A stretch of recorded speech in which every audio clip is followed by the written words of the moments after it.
श्री गणेशाय नमः। वक्रतुण्डमहाकाय सूर्यकोटिसमप्रभा निर्विघ्नं कुरु मे देव सर्वकार्येषु सर्वदा। प्रणम्य शिरसा देवं गौरीपुत्रं विनायकं भक्तावासं स्मरे नित्यं आयुकामार्थसिद्धये।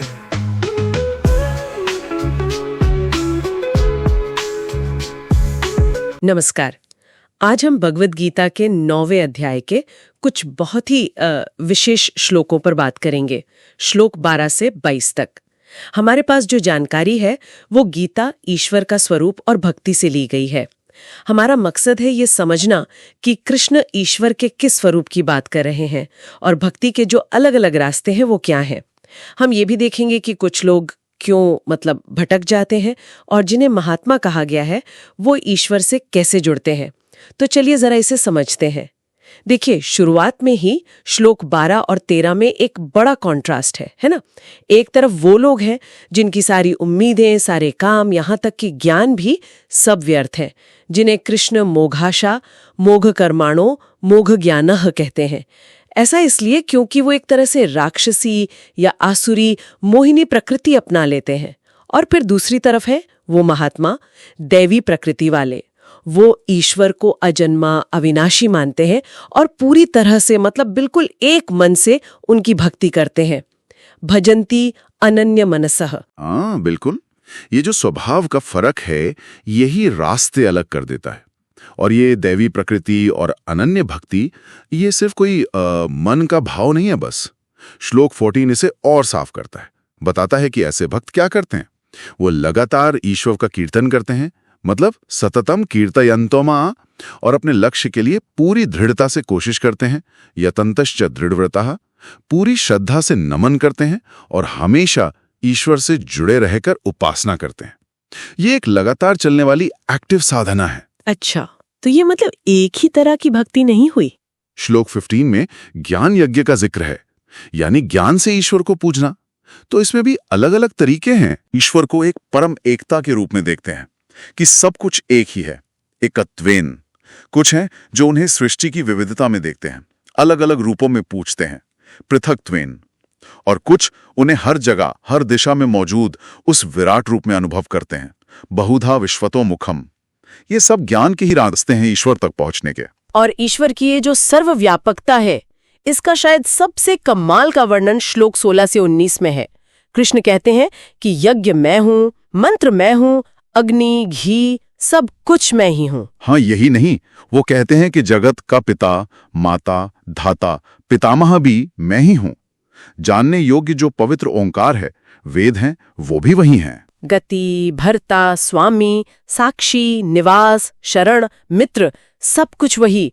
वो सृष्टि की उत्पत्ति भी है, प्रलय भी, और उसका आधार भी, अविनाशी बीज भी। अरे, सूर्य की गर्मी और वर्षा तक वो भी वही नियंत्रित करते हैं। और सबसे चौंकाने वाली बात जो मुझे लगी वो श्लोक 19 के आखिर में है। वे कहते हैं कि अमृत और मृत्यु भी मैं ही हूं, और सत यानी जो है और असत यानी जो नहीं है वो भी मैं ही हूं। इसका क्या मतलब समझा जाए? ये ये असल में बहुत गहरा बिंदु है। देखिए, यहाँ कृष्ण सिर्फ ये नहीं बता रहे कि वो कहाँ कहाँ मौजूद हैं, बल्कि ये भी समझा रहे हैं कि जिससे हम अच्छा बुरा, जीवन मृत्यु या स्थायी अस्थाई जैसे जोड़ों में देखते हैं ना जी, वो सब उन्हीं के विराट स्वरूप का हिस्सा है। एक तरह से ये हमें इन ऊपरी विरोधाभासों से परे देखने की दृष्टि देता है। अच्छा, ईश्वर इन सब द्वंद्वों से ऊपर है। अच्छा, चलिए अब उन लोगों की बात करते हैं जो स्वर्ग जैसे फल चाहते हैं। श्लोक 20-21 में जिनका जिक्र है वो वेदों के हिसाब से यज्ञ करते हैं, सोम रस पीते हैं, पुण्य कमाते हैं, स्वर्ग जाते हैं और वहां देवताओं वाले भोग भोगते हैं। सुनने में तो ये काफी अच्छा लगता है। हाँ, आकर्षक तो है, पर देखिए ये स्थायी नहीं है। श्लोक 21 साफ कहता है, जैसे ही उनके पुण्य कर्मों का फल खत्म होता है, क्षीणे पुण्य, उन्हें वापस इसी मृत्यु लोक में आना पड़ता है। वो अपनी कामनाओं के पीछे कामा जन्म मरण के चक्कर में गतागतम फंसे रहते हैं। तो ये फर्क है, थोड़ी देर के फल और हमेशा वाले लक्ष्य में। तो अगर स्वर्ग भी पक्की मंजिल नहीं है, बस एक पड़ाव है, तो फिर इस आने जाने के चक्कर से निकलने का पक्का रास्ता क्या है? कृष्ण कुछ और बताते हैं। हाँ, बिल्कुल। और वही गीता के सबसे महत्वपूर्ण आश्वासनों में से एक है। ये श्लोक 22 में मिलता है। कृष्ण कहते हैं, जो लोग बिना किसी और इच्छा के, बिना किसी और सहारे के सिर्फ मेरा ही चिंतन करते हुए अनन्यश्चिन्तयन्तु माम, पूरी तरह से मुझ में ही लगे रहते हैं, ये जना पर्युपासते। उन नित्य युक्त भक्तों की जो जरूरतें हैं और जो उनके पास है, उसकी रक्षा का भार मैं खुद उठाता हूं।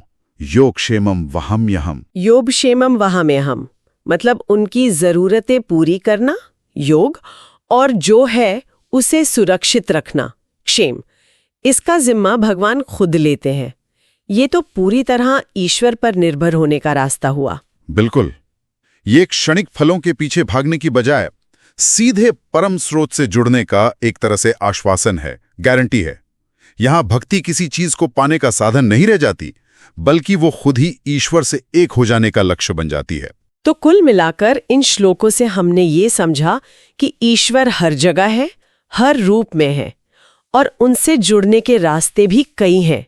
कुछ रास्ते जैसे स्वर्ग वगैरह वो टेम्परेरी फल देते हैं, लेकिन जो बिना किसी दुनियावी इच्छा के सिर्फ ईश्वर में ही मन लगाते हैं, उनका योग और क्षेम, उनकी पूरी देखभाल ईश्वर स्वयं करते हैं। हाँ, और यहीं पर एक बात सोचने के लिए छोड़ी जा सकती है कि आज की जो हमारी भाग दौड़ वाली जिंदगी है, जहां हर काम किसी न किसी फल या नतीजे से जुड़ा होता है, वहां बिना किसी सांसारिक फल की इच्छा रखे पूरी तरह अनन्य भाव से ईश्वर का चिंतन करने का असली प्रैक्टिकल मतलब क्या हो सकता है, इस पर शायद सोचना हम सबके लिए फायदेमंद हो।